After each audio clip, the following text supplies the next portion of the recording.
Tenemos una medicina basada en la enfermedad. Uno es negocio cuando cae enfermo y deja de ser negocio cuando deja de estar enfermo. ¿Qué tal si pudiéramos crear una medicina que se basara en la salud? Sería interesante. Vamos a empezar. Bueno, ¿por qué enfermamos? Porque no puede ser que todo sea porque te ha tocado. ¿Por qué tienes un Crohn? Porque te ha tocado. Y una tiroides porque te ha tocado. Y una úlcera porque te ha tocado. Eso no vale. Las cosas son por algo. Entonces, en los pueblos primitivos todo tenía una razón sobrenatural.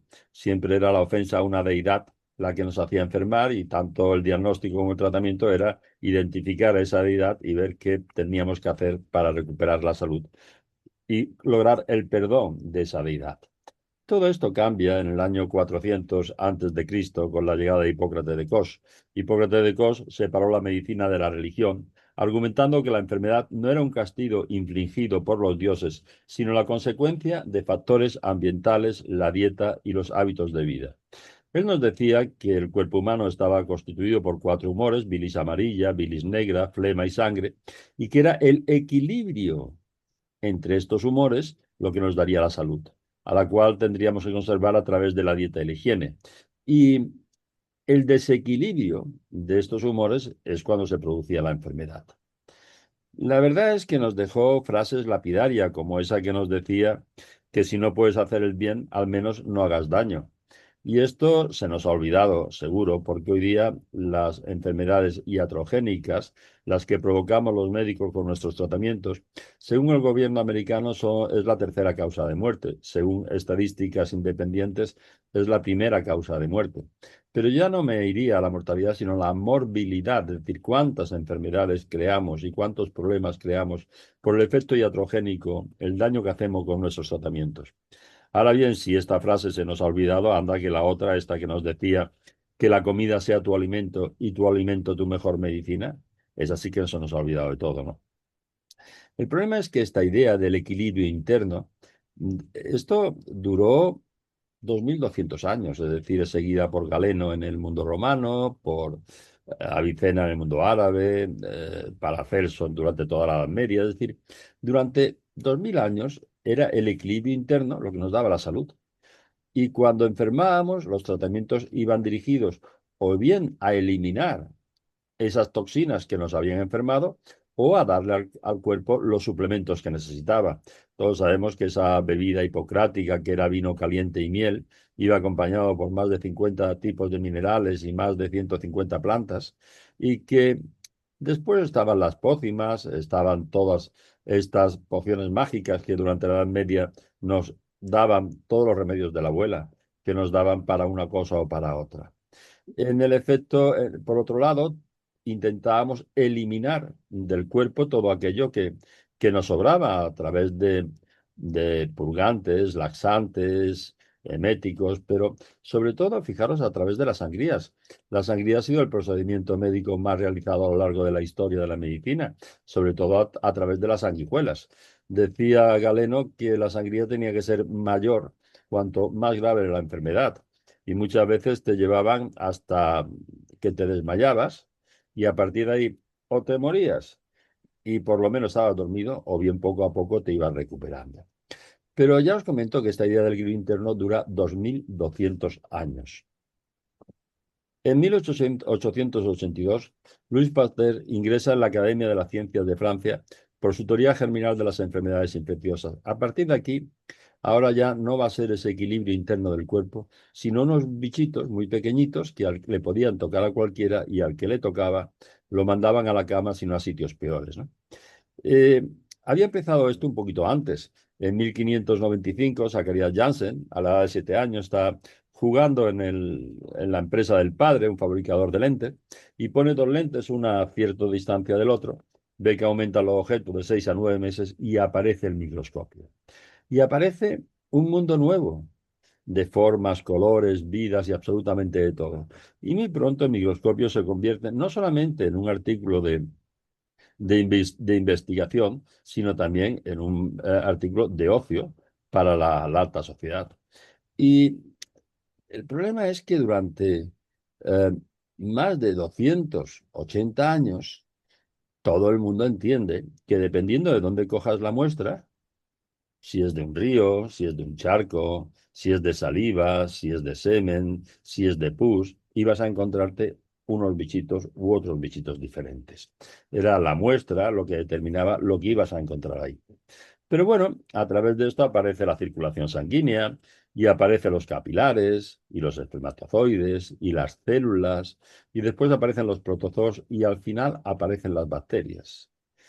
Eh, el problema es que Luis Pasteur, sabéis que no era médico, era químico, no fue un buen estudiante, pero fue hábil en sus relaciones sociales, fue el protegido de la emperatriz María Eugenia y de Napoleón III en Francia, se casa con la hija del decano de la Universidad de Estrasburgo y ahí es nombrado profesor suplente de químicas.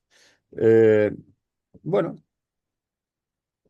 pero esta idea de Luis Pasteur de que había unos agentes externos que eran los que nos enfermaban es el comienzo de la medicina moderna. Es decir, esta idea representa el inicio de la medicina moderna al demostrar que la enfermedad es el efecto visible, signos y síntomas de una causa que puede ser buscada y eliminada mediante un tratamiento específico.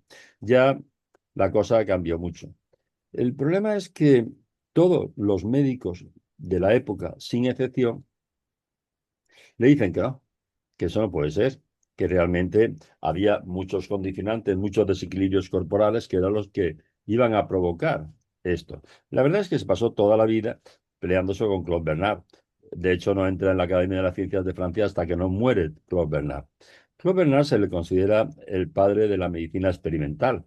Es famosa su frase que dice que cuando los resultados de una prueba se encuentran en oposición con las teorías reinantes, deberemos aceptar los hechos y no las teorías, independientemente del tema climático, independientemente de la rentabilidad de.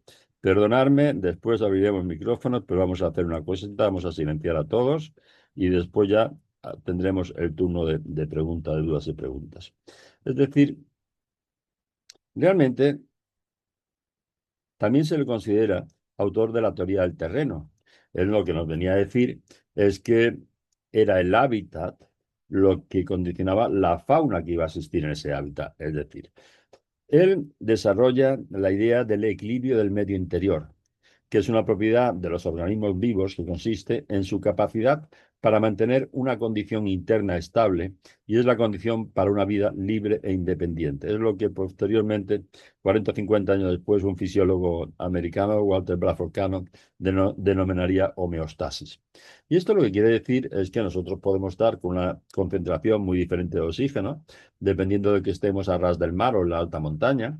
Podemos tener en el exterior una concentración muy diferente de solutos, si nos estamos bañando en el agua del mar o en el baño o en el agua del río, podemos tener mucha variación. Podemos estar a menos 10 grados o a 40 en verano, y sin embargo, dentro del cuerpo tenemos que mantener unas condiciones estables para que la vida se pueda desarrollar normalmente.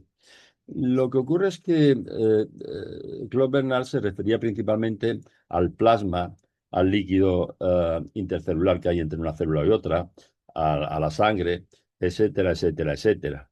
Pero claro, la idea del equilibrio del medio interior era para él fundamental. Después nos decía, la enfermedad como proceso biológico se desarrolla dependiendo de la alteración de este medio interno. El aspecto determinante de este terreno es el pH. El pH es el secreto de la salud y es el primero que nos habla de la importancia del pH para el mantenimiento de esta salud. Bueno, lo que nos venía a decir Claude Bernard es que nosotros no vamos a encontrar nunca leones en el Polo Norte. En el Polo Norte vamos a encontrar osos y focas. Si con esto del cambio climático llegara allí la sabana africana, entonces sí podríamos encontrar cebras, jirafas y leones.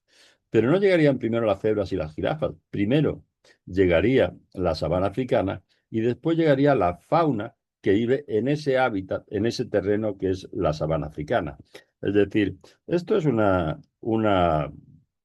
eh, esta mortandad de peces que tenemos cada 2 por 3 en el Mar Menor y en muchísimos acuíferos por todas partes.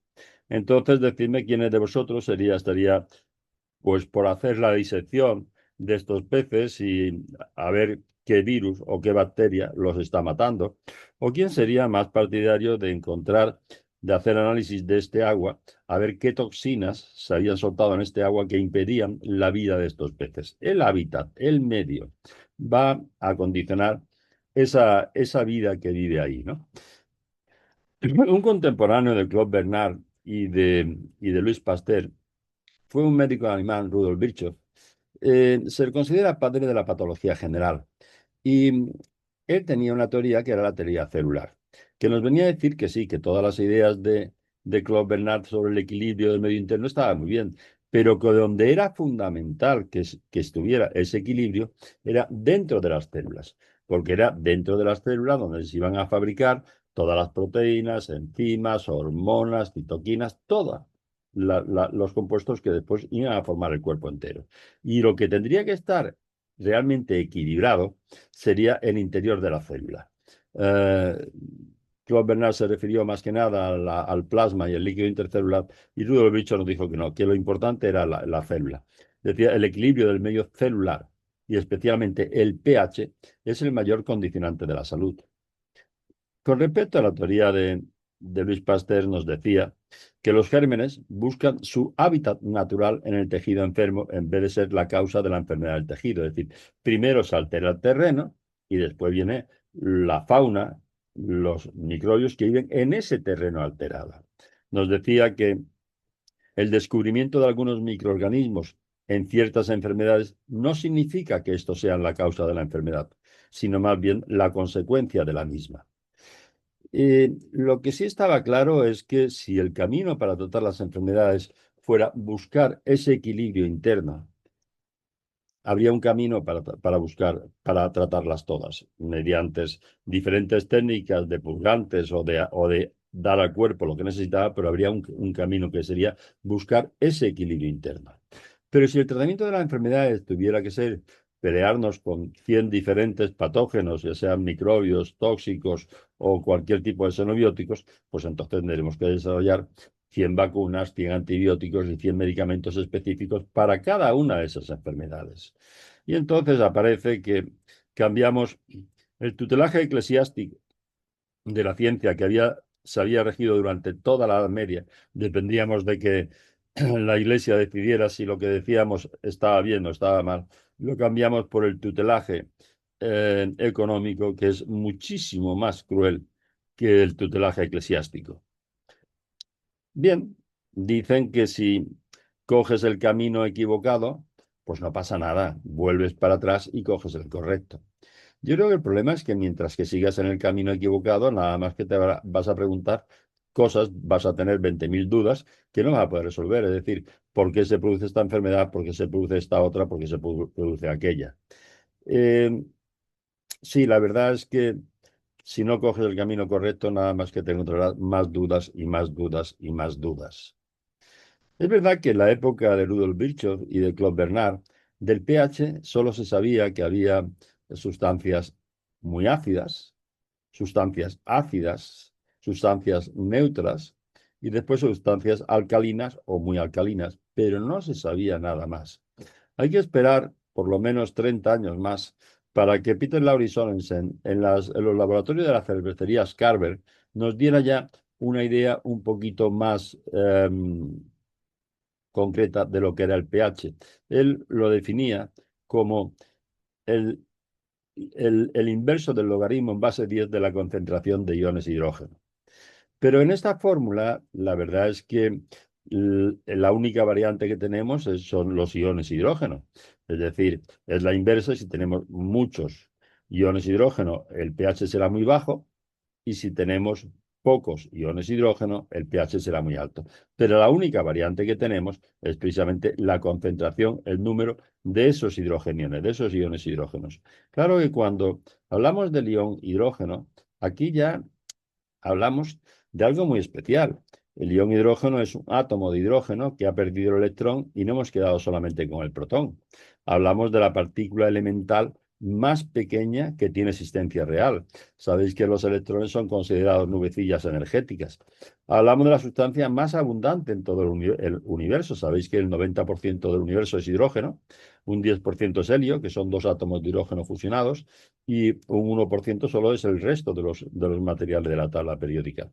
Hablamos de un protón y de un hidrógeno, que es la base de toda la química orgánica. Es decir, el hidrógeno es lo que va a conjugar a todos los elementos, el carbono, el oxígeno, el nitrógeno, el azufre, el calcio, que después nos va a dar todos los componentes orgánicos. Hablamos de una partícula tremendamente curiosa, tremendamente interesante, que tendremos que identificar un poquito más y que hablar un poquito más de ella después en cuanto a los efectos que hace dentro de las células, que van a ser importantes.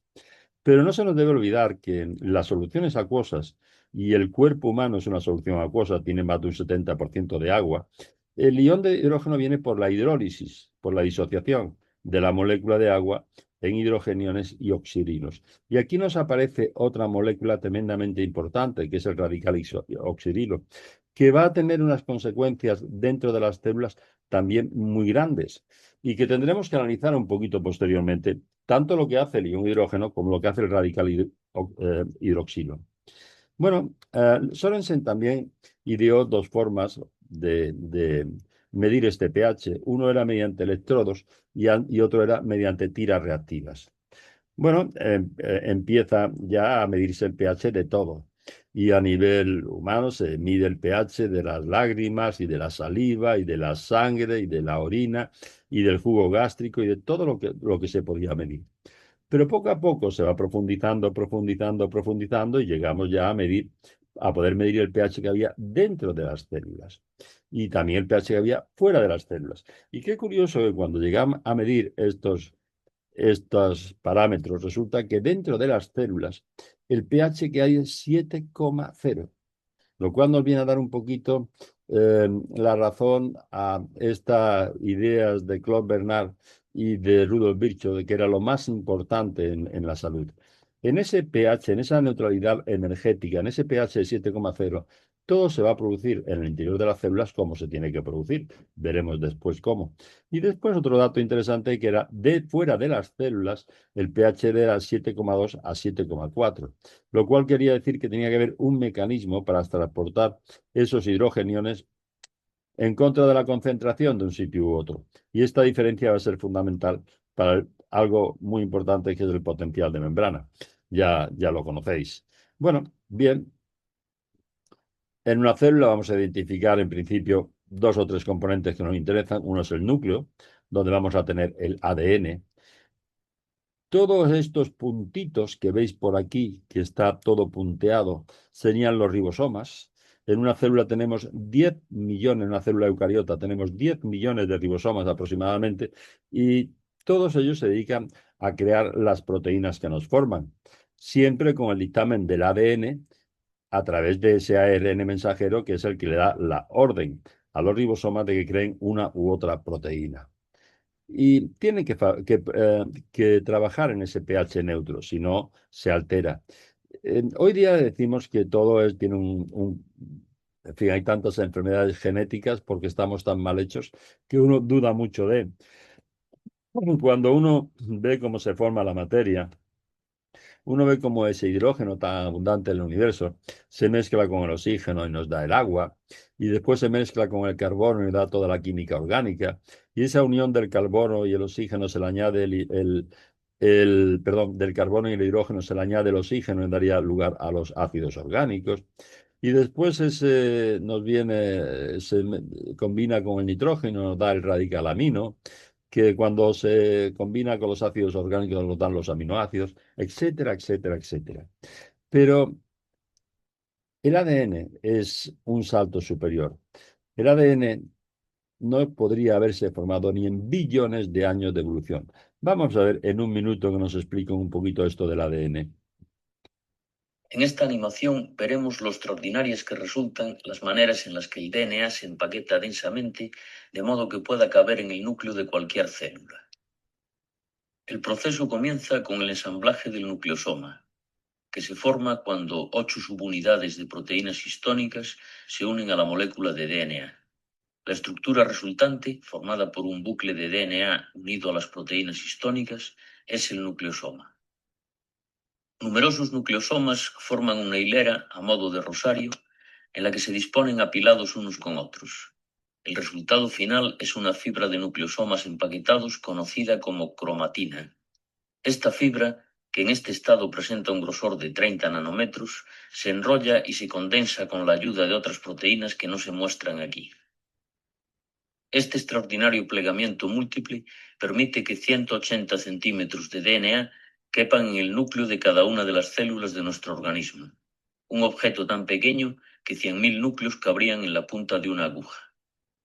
El resultado final es que el DNA está densamente empaquetado en las conocidas estructuras que podemos ver al microscopio, los cromosomas.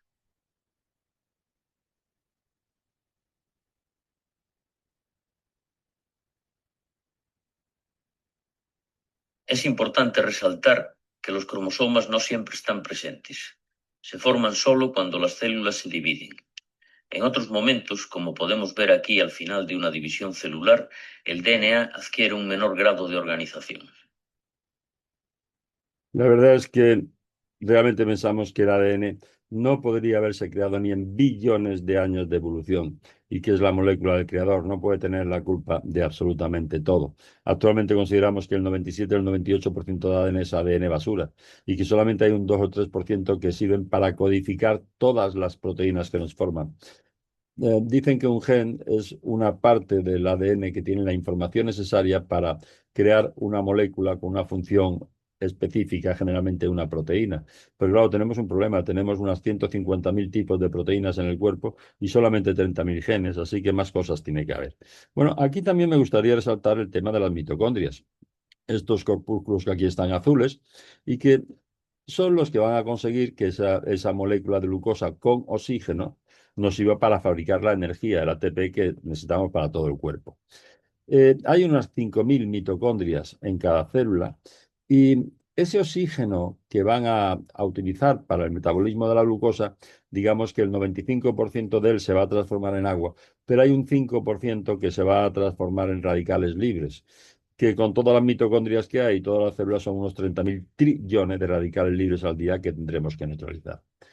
Otra parte de la célula que me gustaría mucho resaltar es la membrana, esa bimembrana lipídica que rodea toda la célula. Y que hay muchos biólogos que nos dicen hoy día que la inteligencia de la célula no está en el núcleo, sino que está en la membrana. Veréis, una célula está formada por unos 46 millones de proteínas. De esas, un tercio está en la membrana de la célula. Unos 15 millones de proteínas están en la membrana de las células. Y son las que deciden lo que entra y lo que sale de la célula y son muy específicas para decir qué entra y qué sale. Y otras lo que hacen es que son activadas por receptores externos y hacen que se liberen estimuladores químicos o físicos que son los que van a regular después el funcionamiento de toda la célula. Es decir, el que el ADN pueda pasar esa información a los ribosomas para crear la proteína es la membrana celular la que lo va a regular. Veremos un poquito cómo. Bueno, aquí tenemos una célula, aquí tenemos los cromosomas representados, donde está el ADN. Estos amarillos serían las mitocondrias, pero bueno, si profundizamos un poquito y vemos esos cromosomas, cómo tienen enrollado ese ADN, vamos a verlo, en la fibra de cromatina.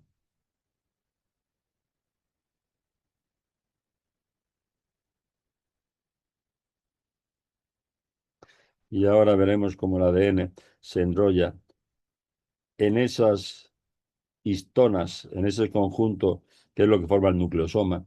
Y hasta que estas histonas no son activadas por estimuladores que tienen que atravesar la membrana y que emite la membrana, no se relaja la fibra de ADN y puede venir el ARN mensajero a copiarlo y a pasarle esa información a los ribosomas. Es decir, veréis, aquí se activan esas histonas, se relaja la fibra de ADN y ahora sí puede venir el ADN mensajero a copiar esta información y pasarse a los ribosomas.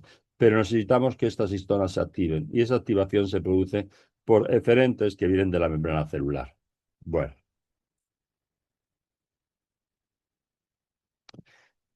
y unos cuantos años antes, 3 o 4 años de que Sorensen nos diera un poquito su definición del pH, iban a hacer una chica que lo iba a cambiar todo. Rebecca Hersman es una bioquímica argentina que después de la Segunda Guerra Mundial obtiene una beca para ir a investigar a la Universidad de Rochester en Nueva York. Y en ese momento Las investigaciones iban dirigidas principalmente, por una parte, a ver el efecto de la radiación en el organismo, porque se acababa de tirar las bombas atómicas de Hiroshima y de Nagasaki, y por otra parte también a ver los efectos de los gases en sangre, porque cada vez los buzos iban a más profundidad, los aviadores volaban más alto, y en estas situaciones se veían obligados a respirar eh, concentraciones mayores de oxígeno, y se encontraba que estas personas tenían un envejecimiento acelerado, más propensión a enfermedades, etcétera, etcétera.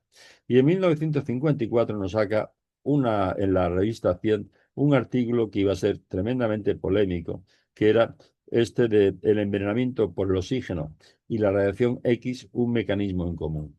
La teoría de Hermann, teoría sobre la toxicidad del oxígeno y su implicación en los procesos patológicos y en el envejecimiento. Bueno, fue muy polémico porque hasta entonces se consideraba que el oxígeno era la fuente de la vida. Y lo que nos viene a decir Rebecca Hermann es que igual que nos daba la vida, también podía quitárnoslas y crear la enfermedad y el envejecimiento. Y saca la idea de los radicales libres. Esa especie reactiva del oxígeno, que le falta un electrón en el último orbital, esto sería un radical libre, le quita un electrón al otro y se produciría una reacción en cadena, estos serían los antioxidantes que neutralizan esos radicales libres. Pero se va a producir una reacción en cadena que en principio lo que se encuentran es que fastidia el funcionamiento de las células. Vamos a ver algo más sobre esos radicales libres. Todas las grandes enfermedades del siglo XX. Estas afirmaciones se basan en la reacción química entre los antioxidantes y unas moléculas llamadas radicales libres presentes en los seres vivos.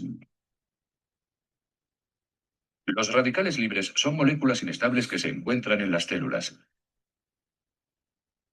Atacan a otras moléculas próximas en un intento de robar un electrón para recuperar su estabilidad. Cuando la molécula atacada pierde ese electrón, se convierte a su vez en un radical libre, y se inicia así una reacción en cadena. Normalmente el organismo soporta perfectamente la presencia de los radicales libres, pero si hay demasiados, las células pueden resultar dañadas y las consecuencias devastadoras. El daño causado por los radicales libres está asociado a muchas enfermedades, tales como enfermedades del corazón, el cáncer y la degeneración macular. Pero también creemos que el daño que los radicales libres causan a las células y los tejidos es una parte fundamental de nuestro proceso de envejecimiento. Envejecemos en parte por la acción de estos radicales libres. La cuestión está en que cuando... Vamos a ver. Estoy convencido de que No. Vale. La cuestión está en que cuando empieza a verse esta teoría de Rebecca Hermann, se encuentra que siempre que el paciente enferma, siempre que hay una enfermedad, aumenta los radicales libres. Y cuanto más grave es la enfermedad, más aumenta los radicales libres. Es decir, lo que se comprueba muy rápidamente es que cuando esos radicales libres, esos prooxidantes, pesan más que las defensas antioxidantes del organismo, pues se produce la enfermedad y se produce el cáncer y la aterogénesis, trastorno neurodegenerativo, diabetes, etcétera, etcétera, etcétera, etcétera. Tuve una manera un tanto cruel de demostrarlo porque en esa época de los 50 y los 60 era muy frecuente la ceguera de los niños prematuros por la fibroplasia retrolental. No se formaban bien los vasos de la retina. Y ella lo que demostró es que estos chicos respiraban en las incubadoras concentraciones de oxígeno muy superiores a las que tendrían que. De manera que se disminuyó esa concentración de radicales libres, o sea, de oxígeno, y desapareció un poquito esa fibroplasia retrodental, esa ceguera de los niños prematuros, muy frecuente en aquella época. Había un cantante por ahí muy famoso que era un músico ciego, que bueno, que es de aquella época. Pero el problema es que se comprobó que era cierto, que cada vez que había cualquier tipo de enfermedad, siempre había un aumento de los radicales libres acorde a la gravedad de la enfermedad. Cuando más aumentan los radicales libres es en el cáncer. Bueno, 2 años después hay un investigador de la Universidad de Nebraska, Dejan Harman, que este estuvo toda su vida obsesionado con el tema del envejecimiento, y la verdad es que encontró algo que, bueno, ya lo dijo Rebecca Hermann, también Pero bueno, que se sabía, la teoría del envejecimiento por los radicales libres, que quería decir que cuando íbamos envejeciendo, cada vez teníamos más radicales libres y cada vez tendíamos más a enfermar. Lo interesante de Han Harman es que hizo muchísimos estudios en animales de experimentación dando cantidades muy importantes de antioxidantes. Y sí, conseguía mayor longevidad, mayor salud, pero no de una manera significativa para las dietas que él hacía. Y le daba dieta con todos los antioxidantes conocidos y por conocer. 16 años después de estar dándole la vuelta, ¿por qué no le funcionaban estas dietas tan antioxidantes? Desarrolló la teoría del mitocondrial del envejecimiento por los radicales libres. Él supuso en el 72 que estos radicales libres se producían dentro de las mitocondrias, dentro de las células, y que toda esta sustancia que él daba no atravesaban la membrana de las células y no llegaban a actuar donde tenían que actuar, que era en el citoplasma y sobre todo en las mitocondrias, pero también para conseguir esa homeostasis de este espacio intracelular para que los ribosomas pudieran trabajar como tenían que trabajar.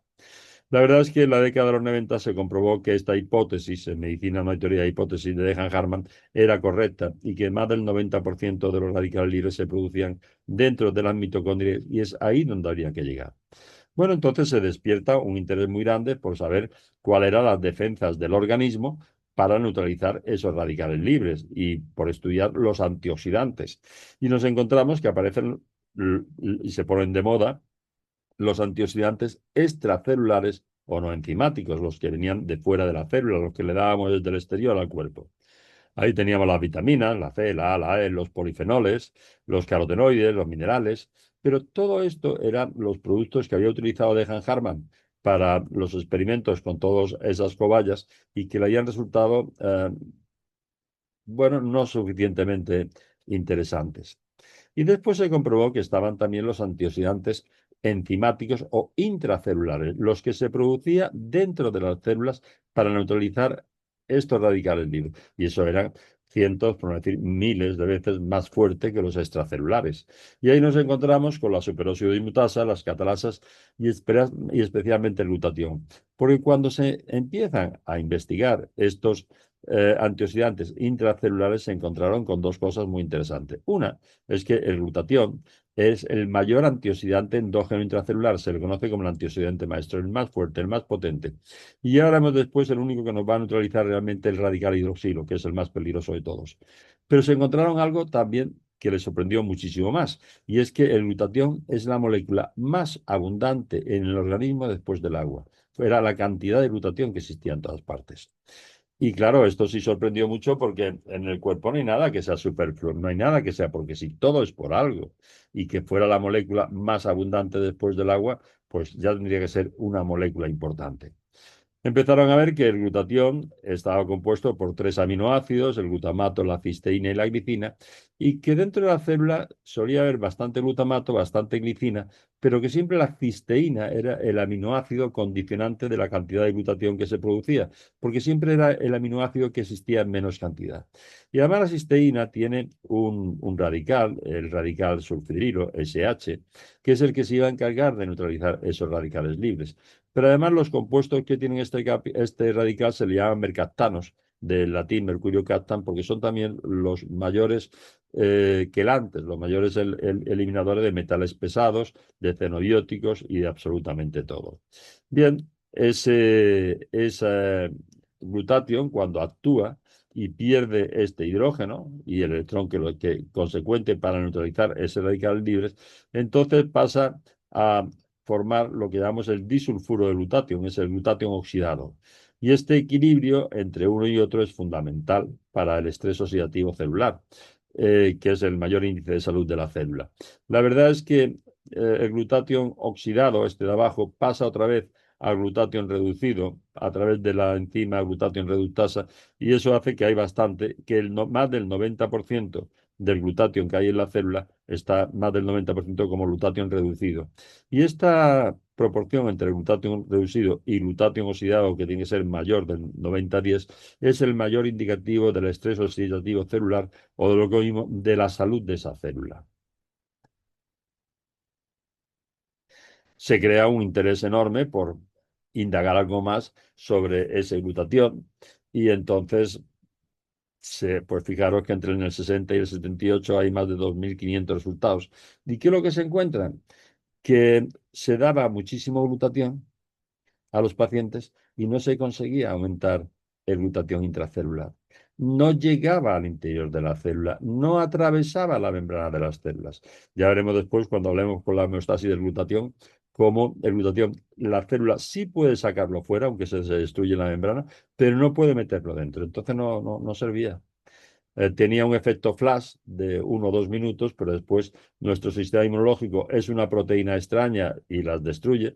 Recordemos que todas las proteínas que tenemos tienen que ser fabricadas en nuestras células. Cuando tenemos que tolerar proteínas extrañas por un trasplante de hígado o de riñón, tenemos que tomar inmunosupresores de por vida. Pero cuando se consigue fabricar algo rentable por la fama que consiguió el glutatión y de una manera económica, no se tira. Se hace publicidad y se vende. Y tenemos glutatión intravenoso, sublingual, microsomado, en parches, en todo tipo de esto. Y el mercado de glutatión, pues fijaros, va en aumento y va a seguir aumentando. Esto es lo que se prevé. Y no sirve, no funciona, pero vende. Y si se vende, se hace publicidad y tal. Bueno, cuando vieron que el glutatión no funcionaba, dijeron, bueno, pues vamos a darle cantidades muy importantes de cisteína a los pacientes, ya que es el aminoácido que iba a condicionar la producción de glutatión. Y qué curioso que tampoco se encontraron que tampoco se aumentaba la producción de glutatión intracelular de una manera significativa. Se pensó que si era venenosa, que si el cuerpo la destruía, que si no se sabía un poquito por qué no se podía aumentar esta molécula de la salud que era el glutatión. En 1978, en el McGill, en el hospital de la McGill University en Montreal, en Canadá, se están haciendo una serie de experimentos sobre soluciones proteicas que pudieran mejorar el posoperatorio de pacientes quirúrgicos después de las operaciones. Se decía porque unos evolucionan bien y otros no. Y de buenas a primeras resulta que reciben un polvito que viene de los fabricantes de queso de Francia y de Suiza, por si se pudiera hacer con ellos. Era simplemente el suero de la leche, que es el agua que queda después de cuajar el queso, la mantequilla. Ese suero de la leche se desecaba y esos polvitos son los que lo mandan. Simplemente en las fábricas de estos productos, ese suero se tiraba al jardín y donde se tiraba, la vegetación pues crecía de una manera exuberante, de una manera anormal. Por lo cual dijeron, ¿se podría hacer algo con esto? Y esta gente se lo dan a una serie de pacientes, de animales de experimentación y se encuentran unos resultados impresionantes. Se encuentra que esos animales viven 1,5 veces más que los demás, que no tienen enfermedades, que tienen un sistema inmunológico mucho mayor. Dicen, ¿qué ha pasado? Y se encuentra algo muy lógico. Y es que esa cisteína que nos faltaba dentro de las células para producir el glutatión, en la leche materna se presenta como cistina, que son dos moléculas de cisteína enlazadas por un puente disulfuro. Y de esta forma, sí hay proteínas en la membrana celular que consiguen meterla dentro de la célula. Ahí se divide en dos moléculas de cisteína que sí potenciaban bastante la producción de glutatión, hasta un 35%. Bueno, pues entonces se le acaba este polvito y dice, mandadme más, que esto es interesante. Y cuando le mandan más, no hace ningún efecto. Entonces empieza a investigar qué es lo que ha pasado y resulta que se le ha mandado de leche pasteurizada, es decir, calentada. Quiere decir, no solamente hace falta que se presente como cistina, sino que esta cistina tiene que tener un plegamiento tal con un puente disulfuro intacto y con esta forma sí que existen proteínas en la membrana celular que la captan y la meten dentro. Pero cuando le administramos calor, destruimos este puente disulfuro, cambia la forma de la cistina y entonces ya la célula tampoco la absorbe bien. Claro, el tema es que cuando dejamos la lactancia materna, pasteurizamos la leche, y hace 2,5 millones de años descubrimos el fuego y ya el fuego vino para quedarse, porque ya no vamos a tomar ni la merluza cruda, ni el pollo crudo, ni los garbanzos crudos, y destruimos esa cistina y somos carentes crónicos en cisteína en nuestras células. Esto me explica un poquito algo que siempre me he preguntado y es por qué los animales tienen tan pocas enfermedades y nosotros tantas. Simplemente hay un dicho por ahí que dice, come todo lo que Dios ha puesto para ti entre el cielo y la tierra, pero como Dios lo ha puesto. Es lo que hacen los animales. Nosotros calentamos los alimentos y destruimos esa cisteína tan necesaria para nuestra salud.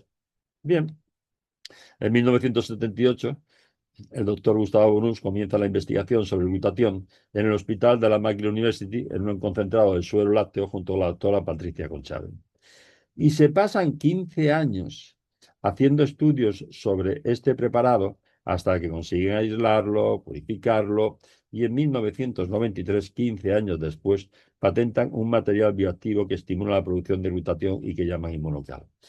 Eh, Durante esos 15 años hacen una cantidad de estudios enorme, de una calidad enorme, y además para que fuera incuestionable lo que habían encontrado porque era muy fuerte.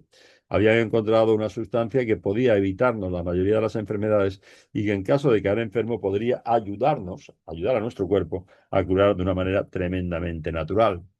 Hemos dicho antes que tenemos una medicina basada en la enfermedad, entonces yo sé que esto a muchísima gente no le podría interesar. Y entonces dicen, bueno, ¿y ahora qué hacemos? ¿Lo comercializamos? ¿Lo compra una multinacional? ¿Lo mete en un cajón, le echa la llave y de ahí no sale? Y empiezan a preguntarle a una serie de economistas y a una serie de personas de negocio a ver cómo se podría comercializar esto para que llegara a cuanto más gente mejor. Y tardan 3 años hasta que le dan ya una fórmula, hablaremos después, el marketing estructural, que es la venta sin intermediarios directamente de la fábrica al consumidor, tremendamente interesante. Y en el 96 fundan Immunotec Research para la comercialización de este Immunocal. Solamente por el boca a oído y solamente se puede conseguir directamente desde la fábrica. Jimmy Goodman es un clínico de este McGill, hospital de la Universidad de McGill, que se dedica a probar este preparado en múltiples pacientes y en el 2002 publica el libro La Guía Completa de Glutatión con espectaculares resultados en numerosas enfermedades, actualmente en la 5ª edición. Y funcionaba prácticamente en todos los sistemas, en todas las enfermedades. Bueno, el producto se expande bien por Canadá, se expande bien por Estados Unidos. El boca a oído es la publicidad mejor que existe, pero la más lenta, hasta que en el 2017 hay un CEO mexicano, Mauricio Mensay, una persona excepcional, que se empeña en que este producto llegue a todo el mundo. Primero llega a México, tiene un éxito en México enorme, después llega a países circundantes como era Colombia, Perú, Guatemala, Ecuador, República Dominicana, etcétera. Y hace unos 5 o 6 años salta a Europa y llega a Europa, Irlanda, Inglaterra, Portugal, España, Italia.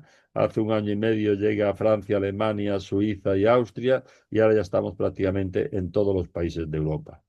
Y con un éxito y con un crecimiento de la empresa bestial. Pero solamente se va a expandir por el boca a oído, por gente que lo da a conocer a otros y esta gente le dan de alta para que lo pida directamente a la fábrica. Vamos a dejar que él nos presente un poquito su compañía.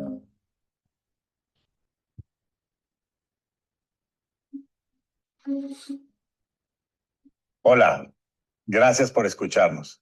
Soy Mauricio Domenzain, CEO de Immunotec, y estoy aquí para compartir contigo por qué Immunotec es un vehículo para desarrollar tu máximo potencial y así tomar la decisión consciente de ser feliz.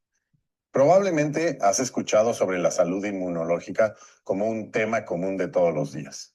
En Immunotec sabemos el impacto que tiene en la calidad de vida y por eso nos hemos preparado durante años para entregar un valor único.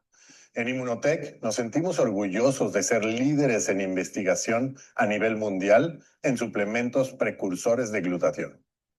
Immunotec ha obtenido más de 78 patentes globales, publicado 86 estudios clínicos e invertido más de $25 millones en investigación. Nuestros 45 años de desarrollo científico nos han llevado a crear fórmulas innovadoras como el Immunocal, y nuestro compromiso continúa. Immunocal no es un producto más en el mercado, es el único producto en el que se han otorgado patentes por su capacidad para elevar niveles de glutatión, demostrando su impacto único en el sistema inmunológico, la salud cerebral y el rendimiento deportivo, entre otros. Además, nuestros productos no solo son reconocidos en la comunidad científica, estamos orgullosos de ser respaldados por cientos de atletas, equipos de fútbol profesional, así como de millones de consumidores felices. Ya sea que como cliente o como consultor, en Immunotech tenemos una oportunidad para ti. Cuando se trata de nuestra oportunidad de negocio, Immunotech te da las herramientas. Bueno, la verdad es que el producto tiene todos los reconocimientos que queráis, todo el respaldo científico que queráis. Tiene más de 80 patentes, vamos a 82, 83, las últimas patentes que nos han dado creo que ha sido para el autismo y para los traumatismos craneoencefálicos, pero también lo tenemos para el cáncer y para todo tipo de enfermedades. Está reconocido como producto de utilidad y es un producto completamente natural.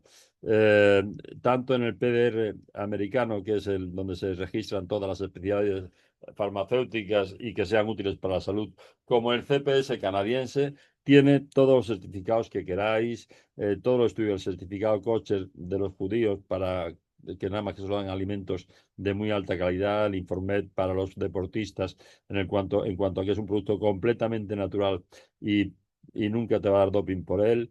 Eh, Podéis indagar lo que queráis, que el respaldo científico que tiene el producto es enorme. Lou Montagnier, después de que le dieran el premio Nobel por el descubrimiento del virus del SIDA, hizo estudios independientes muy interesantes, totalmente ajenos al patrocinio de la industria farmacéutica. Editó un libro que se llamaba Estrés oxidativo en cáncer, SIDA y enfermedades neurodegenerativas, y el capítulo 42 se lo dedica enteramente a Inmunocal, ni siquiera a la cisteína enlazada ni a Inmunocal, a cómo actúa Inmunocal para controlar el estrés oxidativo en estas enfermedades. Un poquito en cuanto a la homeostasis del glutatión, deciros que el glutatión se produce dentro de los ribosomas y que no puede venir de fuera, no puede atravesar la membrana. Todas las proteínas de nuestro cuerpo tienen que ser fabricadas en nuestros ribosomas, si no nuestro sistema inmunológico las destruye. Y esto es un hepatocito, que es donde más concentración de glutatión tenemos. En el citoplasma y en el núcleo tenemos una concentración de 7,3 milimoles. Fijaros que las mitocondrias, que es donde se producen los radicales libres, donde tiene que actuar, tenemos una concentración de 12 milimoles, lo cual quiere decir que hay un transporte activo muy eficiente para llevar este glutatión a donde tiene que actuar, es aquí. Pero igual que el glutatión no puede entrar dentro de las células, la célula tiene muchos mecanismos para sacarlo. Saca la glutatión fuera de la célula, pero en cuanto llega al exterior de la membrana se destruye. Y eso quiere decir que fuera de las células, en el plasma, en el líquido intercelular, hablamos de micromoles, concentraciones de glutatión miles de veces inferior a la que hay dentro de las células. Por eso tenemos que darle los nutrientes que necesita la célula para que ellas sean las que fabrican el glutatión.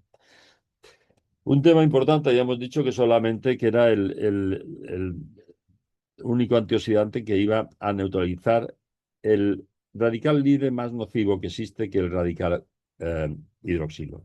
Y el radical hidroxilo va a reaccionar, ya hemos visto antes en el vídeo a la velocidad, con una molécula, con otra molécula, transformándola en nuevos radicales libres y fastidiando todas las reacciones dentro de las células. Pero reacciona con las proteínas y con los hidratos de carbono en millonésimas de segundo, pero tiene mucho más apetito y reacciona todavía más rápidamente con las grasas, alterando la membrana de las células, que habíamos dicho que era una bimembrana lipídica, provocando esta peroxidación lipídica, y cuando altera el funcionamiento de la membrana de la célula, altera el funcionamiento de la célula entera, y hace que nada funcione como tenga que funcionar, que todos los compuestos que nos forman, todas esas proteínas, enzimas, hormonas, no se produzcan como se tienen que producir, etcétera, etcétera, etcétera. Bueno, esto habíamos comentado, tendríamos que analizar un poquito lo que hacía el ion hidrógeno. Es verdad que el ion hidrógeno atraviesa todo el hidrógeno, pero cuando está cargado ya no. Pero en la membrana de la célula tenemos la bomba de protones que va a hacer que saquemos o que metamos este ion hidrógeno contracorriente. Y eso hace pues que tengamos un pH diferente dentro de las células que fuera de las células, 7,0 a 7,2, 7,4. El líquido, el jugo gástrico que tenga un pH de 0,1.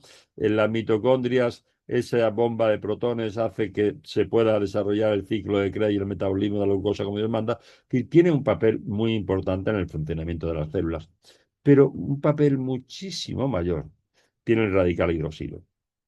El oxígeno atraviesa la membrana de la célula simplemente por un gradiente de presión, no tiene problema.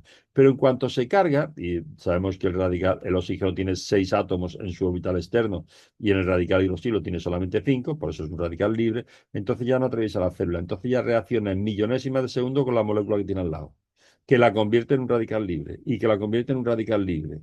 Y es el más dañino, es decir, es considerado el radical libre más importante y destructivo, porque tiene una vida media extremadamente corta, millonésimas de segundos, pero es el más reactivo y oxidante de todos. Puede dañar directamente el ADN, las proteínas, las membranas de la célula, absolutamente todo. Y esa cantidad de radicales hidroxilo, esa cantidad de esto nos va a determinar la salud o la enfermedad de la célula.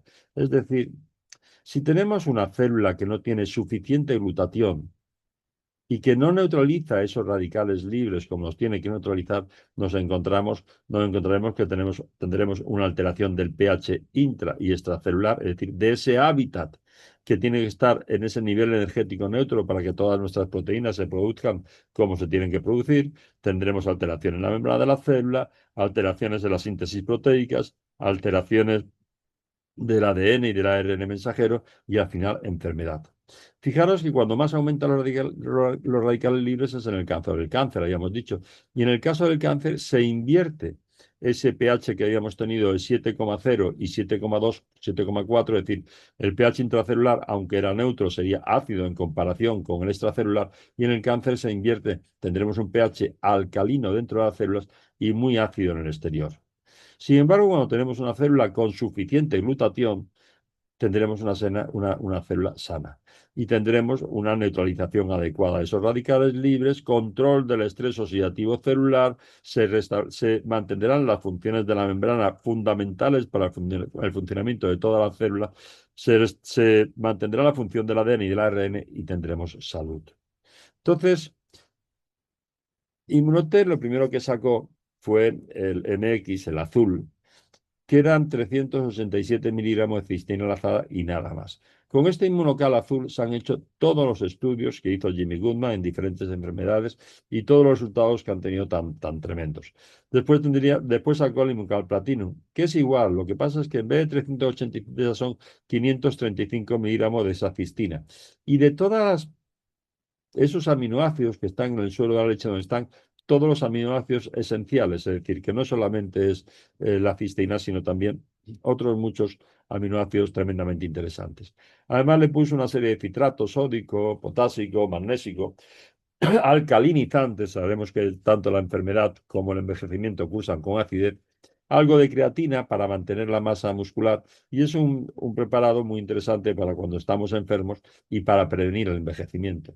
Y después sacó el Immunocal Sport, que era también 535 miligramos de esa cisteína enlazada, y una serie de productos que iban a estimular la producción de óxido nítrico, que es un potente vasodilatador capilar, con lo cual iba a aumentar la oxigenación y la microcirculación en el organismo. Tremendamente interesante, no solamente para los deportistas, sino para nosotros después de los 50. Después sacó los boosters con el gen NRF2. El gen NRF2 es un gen que está en el ADN y que se activa cuando hay un exceso de estrés oxidativo celular, es decir, cuando hay un exceso de radicales libres. Y lo que va a hacer es estimular la producción de las enzimas antioxidantes, superóxido dismutasas, catalasas y glutatión. Pero también se activa por una sustancia que está en las crucíferas, que es el sulforafano. Y entonces es un extracto de brócoli, de col verde y de una serie de sustancias. El Immunocal Booster tiene también 50 fitonutrientes y el naranja es lo mismo, el activador del gen NRF2, ese sulforafano, más, más unas 3 cafeínas del té verde, de la guaraná y del café verde, que lo que hacen es que aumenta tu actividad durante 6 horas, lo cual es muy interesante para las personas mayores, sobre todo para facilitarles hacer deporte, y etcétera, etcétera. La empresa tuvo un crecimiento enorme, crece más de un 100% anual, y entonces ya se ha dedicado a seleccionar otra serie de productos siempre naturales, de una calidad muy alta. Y la verdad es que tanto el Omega Gen con otra serie de sustancias que tiene, como la cúrcuma, la pimienta negra, la coenzima Q10, el probiótico es excelente, el multirresveratrol y un multivitamínico, 21 minerales y vitaminas, muy interesante a partir de cierta edad, el K21, todas estas hierbas que nos han curado durante cientos de años en los remedios de la abuela y que ahora como son naturales no se pueden patentar y han perdido mucho su interés. El Zenity, esa proteína de la leche que tomaban nuestros mayores, decían que ese vasito de leche le hacía dormir mejor por la noche, pues es impresionante la calidad de sueño que te da, como cuando eras chico. Y es un producto completamente natural, es una proteína de la leche aislada, junto con algo de magnesio para relajarte.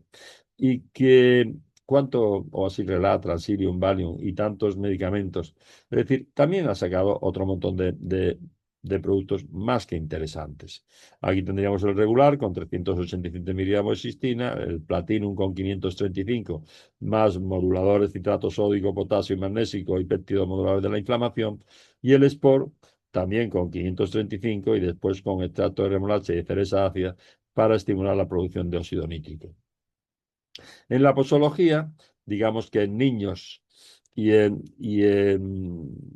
animales de compañía podemos hablar de medio sobre o de un sobre, dependiendo de que estén sanos o enfermos, pero en las personas adultas siempre hablamos de batidos de 2 sobres. Un batido al día, si están sanos, solamente para prevenir la enfermedad, y a partir de los 50 años quizás que tenemos que prevenir algo muy importante que es el envejecimiento. Esto es lo que más me gusta.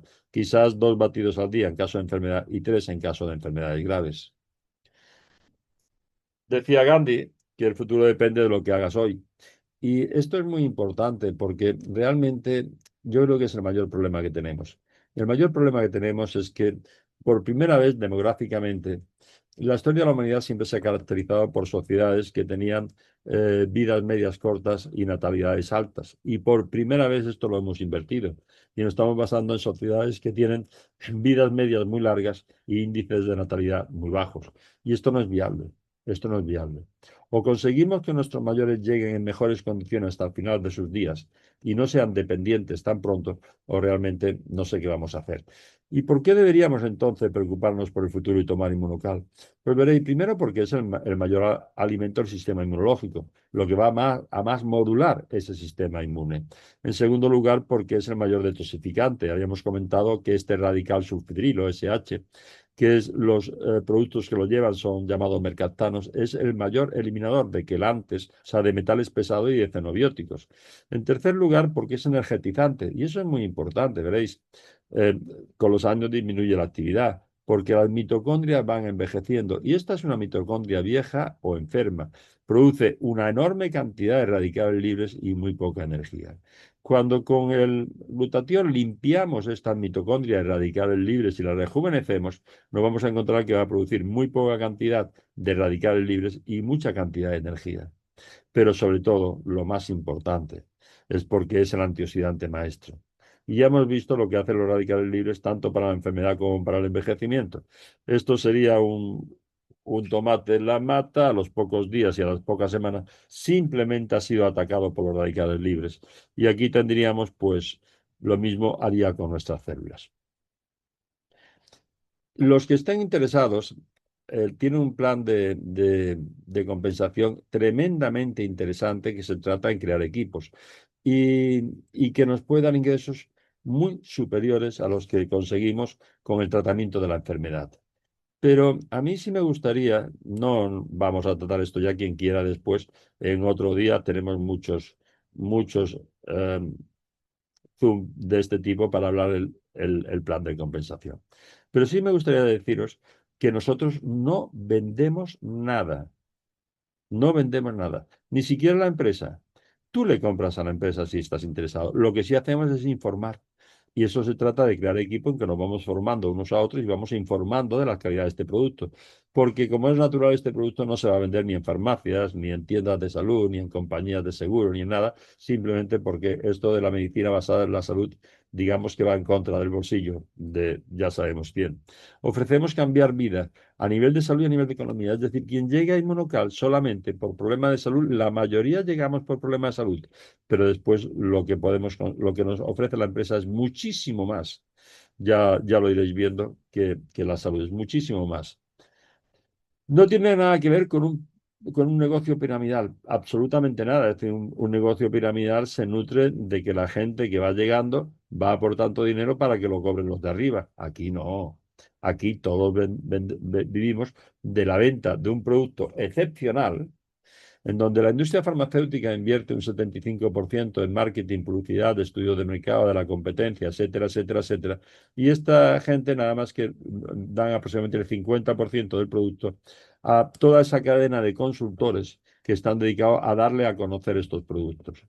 Y sobre todo, aquí se crece ayudando a los demás, el poder de crear equipo y de la duplicación, ayudando a los demás, tanto en salud como en economía, y enseñando esto es como vais a llegar a generar ingresos muy importantes.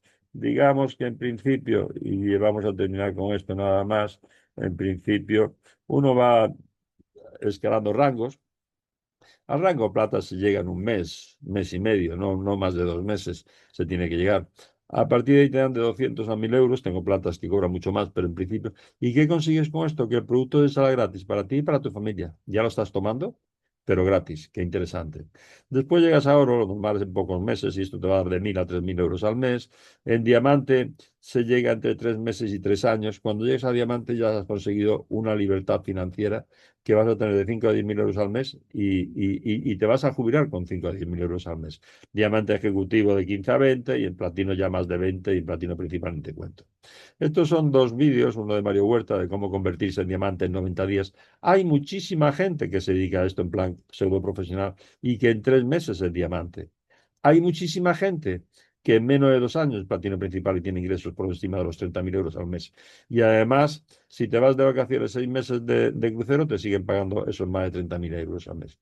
Y aquí estamos en prospectar como platino, es decir, realmente Nacho García Alba es un networker que todos apreciamos mucho. Y él nos decía un poquito, ¿tú quieres ganar dinero? Pues nada más que tienes que comprometerte a tomar un producto de muy alta calidad que te va a sentar fenomenal y cuando veas lo bueno que es, decírselo a 3 personas y convencer a 3 personas para que lo tomen. Y que hagan lo mismo, se lo comenten a otras 3.